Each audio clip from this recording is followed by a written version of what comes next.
A very good morning. You're watching News9 with me, Deepak. And first up, a religious procession in Kolar turns tragic for the devotees. Now, a canter ran over the devotees on the highways as they were taking out a procession for the goddess Jagadamba. Now, 3 were killed on the spot and 15 are said to be injured in the accident.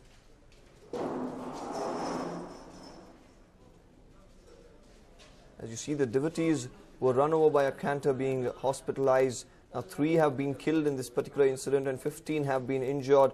So, a religious procession in Kolar turning tragic for the devotees. This was a canter which ran over the devotees on the highway as they were taking out a procession for the goddess Jagadamba. Now, 3 were killed on the spot and 15 are said to be injured in this accident. And as you can see, all of them have been moved to the local hospital for treatment. Some severe injuries received by some of the devotees. Most of them suffering head injuries and injuries to the leg and hands.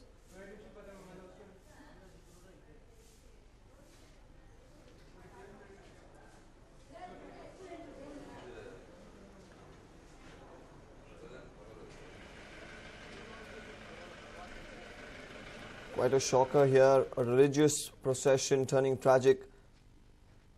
This was when the people and devotees in Kolar were carrying out a procession for their goddess Jagadamba when a canter ran over the devotees. Now 3 have been killed on the spot while a canter ran over them. As you see these visuals, some severe injuries to the devotees. This man on your screen sustaining some serious injuries to the face, head and also his leg.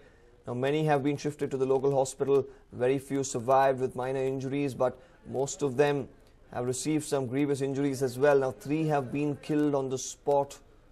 So a religious procession ends in tragedy for these devotees in Kolar.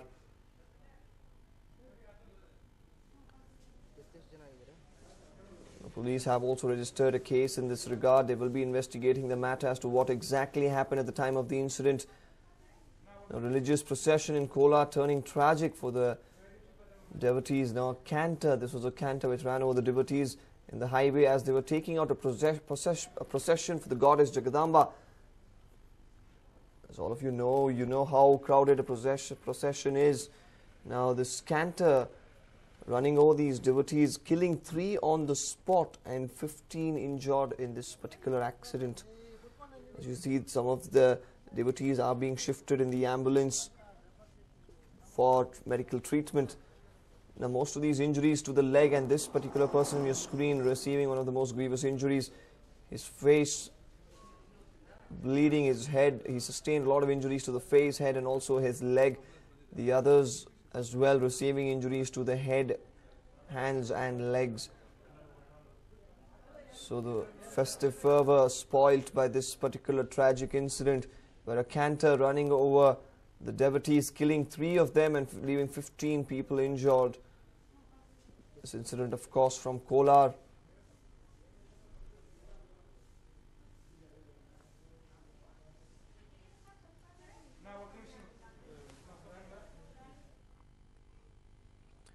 We have seen numerous fights while commuting in the BMTC buses. While most of the fights are over tending exact change and die down after a few verbal volleys, something entirely different transpired on the bus. Now we take a look at this entire story. It was free entertainment for every passenger on this bus. Take a look as to what transpired on this bus.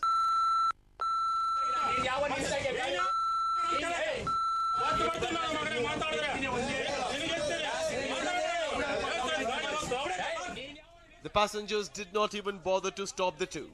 The fight that started as a verbal duel finally turned into a full-blown physical fight between the passenger and the conductor. What is even more interesting is the fact that the conductor and passenger continued with the fight even when the bus was on its way to its destination.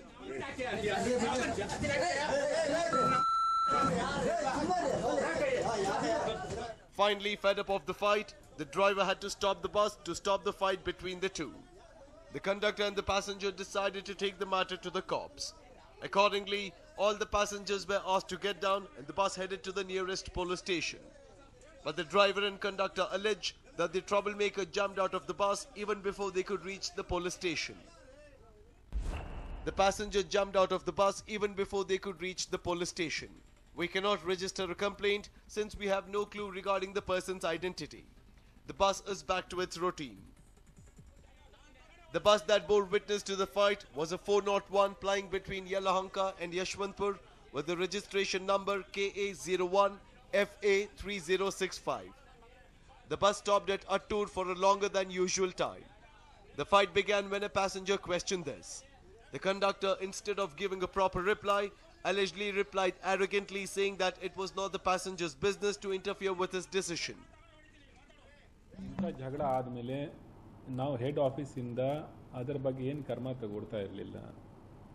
ಈಗ ನಾವು separate ಆಗಿ ಒಬ್ಬ ATM Shyamala ಅಂತ ಆಫೀಸರ್ಗೆ ಹಾಕಿ ಇಂತ ಯಾವುದು complaint ಬಂದ್ರೆ ನಮಗೆ private ಜನ ನಮ್ಮ ಡ್ರೈವರ್ ಇಂದ ಅಥವಾ ಕಂಡಕ್ಟರ್ ಇಂದ ಅವರಿಗೆ ಅವಮಾನ ಆಗಿದ್ರೆ ಅಥವಾ ಮ್ಯಾನ್ ಹ್ಯಾಂಡಲ್ ಮಾಡಿದ್ದಾರೆ ಅಥವಾ ಅಸಾಲ್ಟ್ ಮಾಡಿದ್ದಾರೆ ಅಂತ ಕೇಸ್ನಲ್ಲಿ ಅವರಿಗೆ ಕರಿತೀವಿ ನಾವು ಕಂಡಕ್ಟರ್ಗೆ ಐಡೆಂಟಿಫೈ ಮಾಡಿ. ಈವನ್ ಇನ್ ಕೆಲವು ಕೇಸಸ್ನಲ್ಲಿ ಈ ಕಮ್ಯೂಟರ್ ಏನಿದ್ದಾರೆ ಅವರಿಗೆ ಬಸ್ ನಂಬರ್ ಕೂಡ ಗೊತ್ತಿಲ್ಲ, ಆದರೂ ಸಹ ರೂಟ್ ನಂಬರ್ ಮತ್ತು ಟೈಮಿಂಗ್ ನೋಡ್ಕೊಂಡು ನಾವು ಕಂಡಕ್ಟರ್ಗೆ ಐಡೆಂಟಿಫೈ ಮಾಡಿ ಈ ಹೆಡ್ ಆಫೀಸ್ಗೆ ಕರೆದು ಯಾರು ಕಂಪ್ಲೇಂಟ್ ಮಾಡಿದ್ದಾರೆ ಅವರಿಗೆ ಕರೆದು ಇಲ್ಲಿ ನಾವು ಬಗೆಹರಿಸ್ತೀವಿ.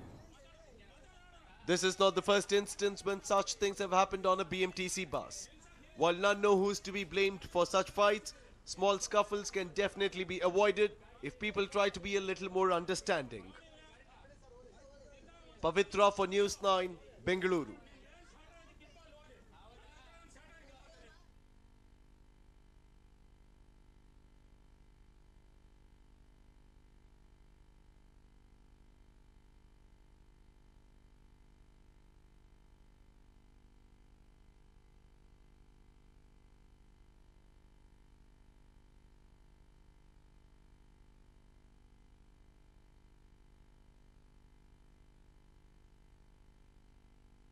And the Congress suffered a drubbing in the recently concluded Lok Sabha elections that seems to have resulted in a eureka moment for the grand old party of India. Take a look. Yes, Congress is in for a makeover as the party is going in for digitization. The Congress High Command will be connected to all its regional offices through a cyber network. After its humiliating defeat in the Lok Sabha elections, the Congress seems to have realized that marketing and social media played a major role in Narendra Modi's victory. The Congress, which already features on Facebook, Twitter, Google Plus and LinkedIn, is now planning to be more active on these sites. Through its online websites, the party will also give its opinions on existing issues, programs conducted and developmental work. Congress workers can also address their complaints on this site. It will be helpful for the party. It will be helpful for the workers of the party. They may contact directly to the center, and it is the demand of the time. This is the new technology, and we should adopt this technology. The mastermind behind this digitization is Rahul Gandhi. The party vice president now assures that his party members will be just a click away. What remains to be seen is whether this makeover will help the party come up with some magic in the upcoming assembly elections in different states. A News9 report.